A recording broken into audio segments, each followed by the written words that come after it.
Matam amada 1947 gi August ki tang 13 da Manipurna British ki makhutagi maning makha tamba phanglaba matungda 1949 gi September gi tang 12 da Manipur asibu India gi phibanungda tinnabagi damakta Manipur merger agreement sign tawnakhiba mafam ama oiriba Meghalaya gi capital Shillong da leiba Manipur RAJBARI asibu October gi tang 9 gi nungthilda Singkup sana Thugaibirambagi pau aikhoina tongan-tonganba social media singda thingnakhre masigi thodok asi Manipur gi oina thamoi kairaba Manipur gi puari gi saruk khara mangle haina loba yaraba thodok amani Manipur gi puari gi lamaida kauba ngamloidaba mikup ama oikhi 1949 gi September gi tang 12 da Manipur merger agreement asi sign tawnaraba matungda October gi tang 15 1949 da Manipur asibu namduna India gi saruk ama oilakhiba Manipur gi amamba numit ama oikhi hairiba masigi numit asi yaurakadaba numit khara khak ngairaba matam masida Shillong da leiba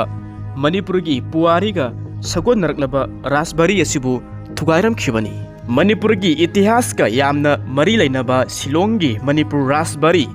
Redlands asibu Thugairambagi paw asi hek phangbaga Manipur gi Maharaja Rajya Sabha gi MP iningtau leisemba sana yauba Lok Sabha gi Inner Manipur Parliamentary Constituency gi MP Dr. Angomcha Bimol Akoizam Manipur gi hanagi Chief Minister Sri N Biren Singh yauna leiriba tongan-tonganba leaders kaya amana thodok asigi matangda pendaba amadi janingdaba phongdokhi thamoi kairaba thodok asigi matangda masi mato kamdauna thokhibano masi kanana kari maramgi damakta Thugairamanu haibasigi matangda kupna thijinnabagi damakta Manipur gi mari leinaba department gi mioi singsu Shillong da chatlaga yengsinkhre amadi masigi thodok asi kupna thigatlaga mara leibasing asi sairak pibinaba maikei kayadagi pendaba amadi nungaitabsu phongdoknakhi panba yabadi Redlands Thugaikhiba adu NPP National People's Party gi national president su oiriba Meghalaya gi chief minister Conrad K Sangmana Imphalda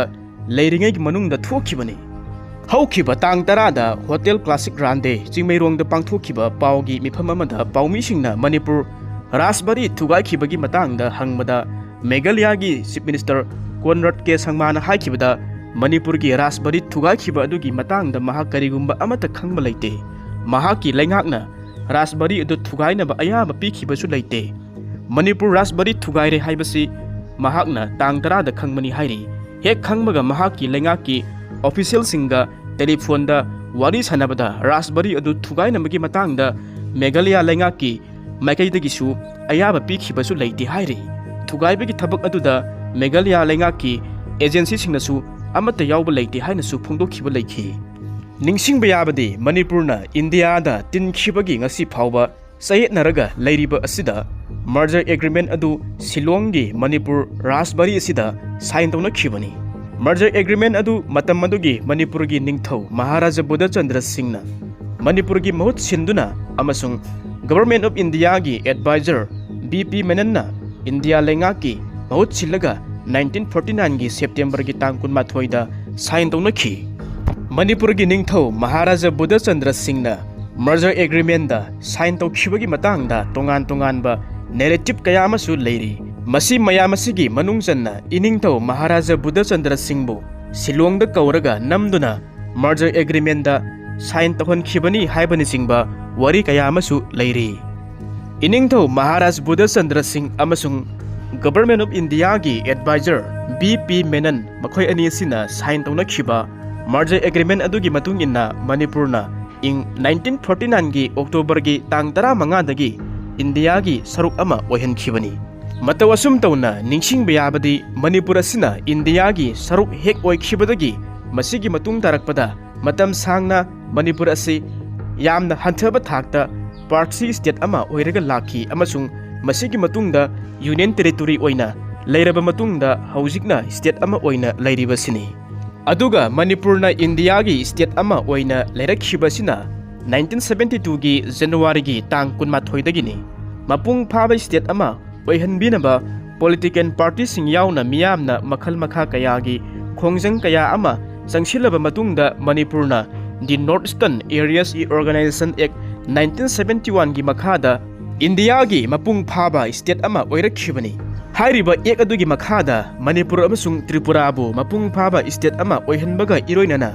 Meghalaya bu India gi anauba state ama oina haibadi India gi kunmathoi suba state oihanki aduga Mizoram amasung Arunachal Pradesh bu anauba India gi union territory oina semkhibani singkup tana thugaibikraba Manipur RAJBARI ingkumja 1930 da sabani haibagi record lay Shillonggi Manipur RAJBARI Redlands asi Manipur gi ningthaugi property oina lairambadagi matam khara lanai mioi singi khutta lairure hairi source amagi matung inna haukhiba ingkumja 1980 gi mamangda Meghalaya da leiba lalu amasung pingrop kauba mi anida lupa lakh anida yonthoklamagi pau amasu lei masigi matung tarakpada langthabal kendragi Okram Joy Singhna Manipur gi law and legislative affairs ki minister oiringai gi matamda haibadi ingkumja 1990 da Manipur gi laingakna amuk laisin khibagi wari su lei aduna Manipur gi itihas ka yamna mari leinaba mafam ama lanai mioi singi khutta taruba matungda Manipur gi laingakna achauba senpham ama puthoktuna laisin khiba adugi damakta matam aduda miyamna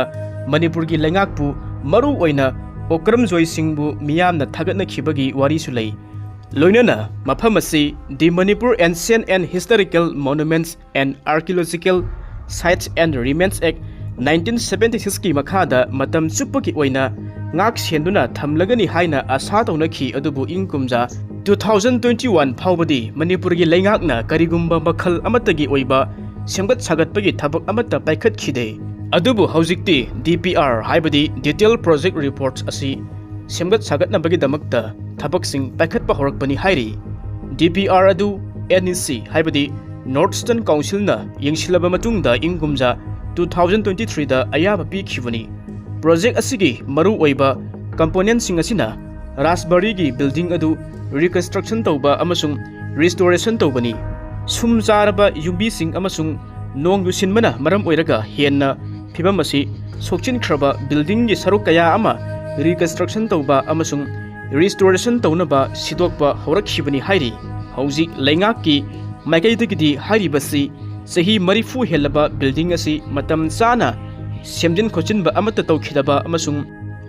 major repairing na singba amata tawkhidabana maram oiraga haujikti phibam thina soknaba saruksing sidoklaga reconstruction tauba amasung nauna restoration tauba natana upai amata leitre haiba asini matang asida hangningai oiba wahang adudi Manipur RAJBARI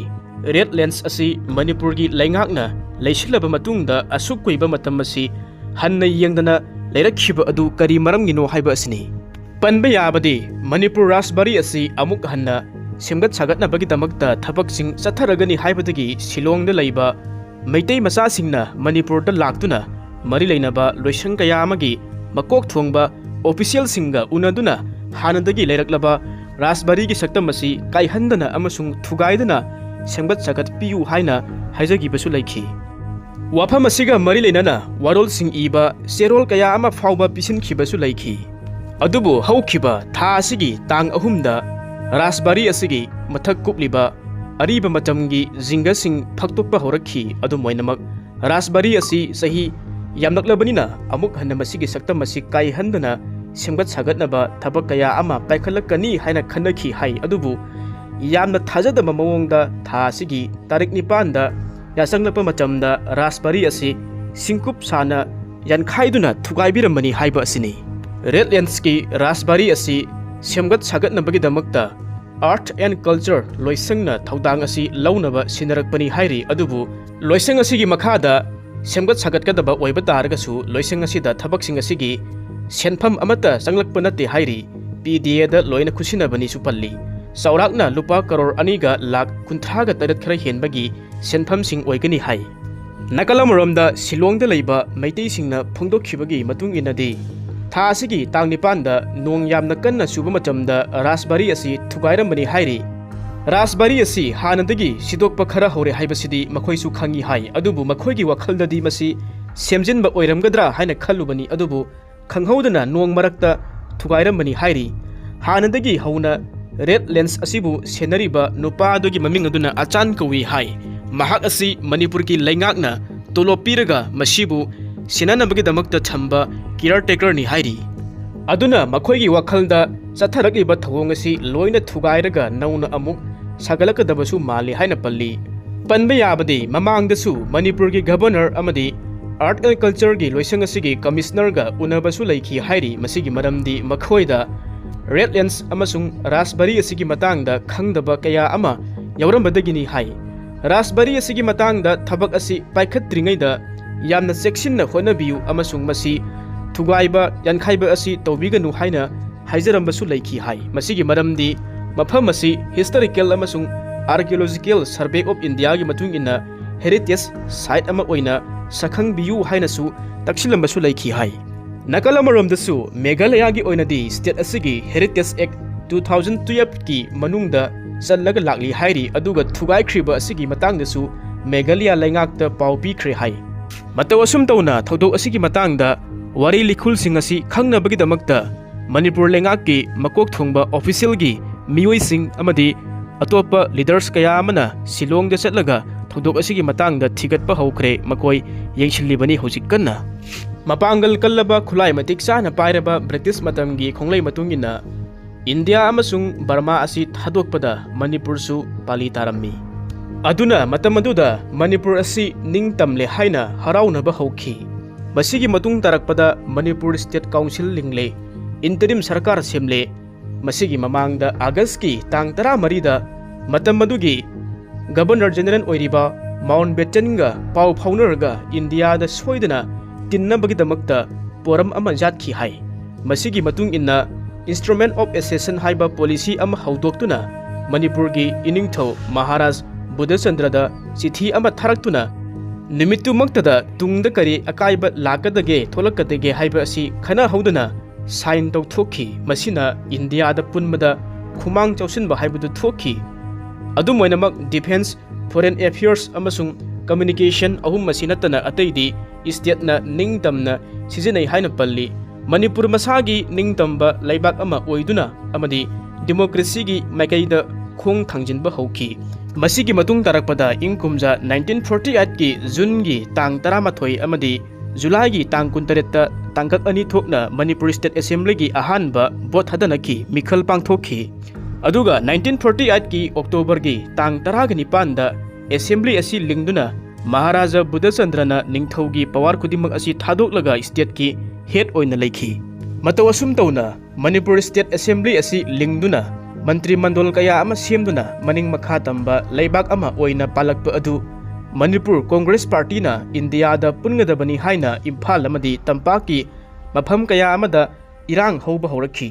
asumna Manipur Congress Party gi irang adu Imphal mayonda natana tampak lamgi mafam kaya amadasu sandoklammi mataw asum tawna ningthau lengak asi lawthoku haina irang asi yamna kanna khalakhi masigi matam asida Maharaj Buddhachandra da telegraph tawduna leibakki wafam khara khanasi haina September gi tang 18 ta supna gi sipai nipan mapan ga private gaura hari ga ADC mayengbam Nandamohan ga icham chamna Shillong da chatki adubu laibak thibadi Shillong hek yaubadadi icham chamna khalamliba aduga ona taina bangakta oiramki mafam adu hek yaubagadi sipai mayamna questionduna leiramle chatkhibadagi mapan thokpa natragana atopa ama unabana chingba kaya ama amata yahankhidre maduda Assam gi Governor Prakash na anambase ama puthoklaga merger agreement ni masida sign taw haiki adubu madu yadabadagi numit humni asi akanba wahai amadi thembagi wahai kaya ama sijinaba horakhi thibamna yadabadagi namfuda sign tawba takhi matam asigi oinadi Maharaj ki thibam asi ningthoiba taragasu ningtambadi oidre haujiki matam sida haiba taragadi mantri mandon amadi assembly linglaga leiraba governor amagi bench ta leibagumani adu oiba taragadi cabinet amadi assembly gi ayaba amate yaudana governor na aruba warep lauba asi ngamdabagumna Maharaj Buddhachandrana assembly gi natragana cabinet mantri singi ayaba amate yaudana sign tawnakhibagi wahang amasu oiraklibasini mataw asum tawna Manipur bu India gi phibanungda namduna tinnabagidamagta khongthangda merger agreement sign tawnakhre aduna Manipur asina India da tillaba matungda oirakhiba phibamsing adugi matangda amuk yengbada Shillong da sign tawnakhibba merger agreement aduda punna article mapan yauri ahum suba article da asumna palli madudi ningthaugi punsi chupa sahida lakh ahum piba aduga mapal subadana manipuri singasibu Indian service da sangbada hena khudong saba pigani asina singba kaya masu palli masida natana India da pullabadi hena saukhatpa khudong saba kaya amasu oigani haina su panki masi taseng haiba taragadi nupi atombi ama launaba honabada oida padaba mayam ama haijillaga yanaba honakhiba adugi pangkhak aduga chap manakre ining thauna sign hek tawbaga October gi tang 15 1949 dagi Manipur asi India gi saruk ama oire Manipur asi India da pulle hana lauthokhi asumna Southeast Asia gi lamdam masida kanagi su mikha pondaba maromdom lengak chaba leibak ama oiramba adu India da hek pun khibadagi yamna hanthaba thakta thamduna Chief Commissioner amagi makhada leibak adu ngakhibani Anauba Indian Constitution siamduna pikraba Manipur gi tampaki lam masibuna India gi mi singda natana foreigner kayama phauba khundanaba athingba pikhide singi sarukpuna tribal area ni haina tamgi mina singda kaduna sing chanba phauba yahan khide Chief Commissioner Himatna ingkumja 1950 gi November gi tang 19 dagi hana leiramba inner line permit system adu lauthokhi masida sunatuna lamdam masida afaspa thamjinduna Manipur miyamda awaba pibata natana generation kaya ama semlakadaba naha ngaktu oiba lising amaga chamanga yankhai hena maran ama natragana ama pisinduna hatok pikhibagi pausu leikhi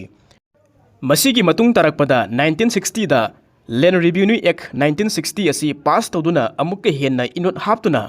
tampaki mi singasibu anauba singsep amaga thajinki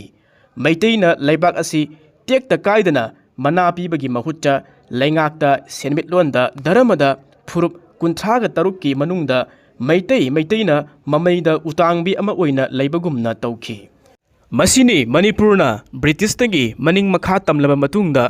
Southeast Asia gi lamdam masida kanagi su mikha pondaba maromdom lengak chaba leibak ama oirambadagi India da hek tin khibadagi yamna hanthaba thakta leirakpa aduna ngasi phawbasu adumak chap manari haiba tare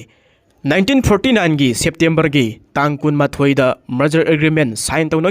amadi October gi tang 15 da India gi phibanung da Manipur asibu namduna tin khiba thodok ani asi Manipur gi itihas da kauba ngamloidaba numit ama oikhi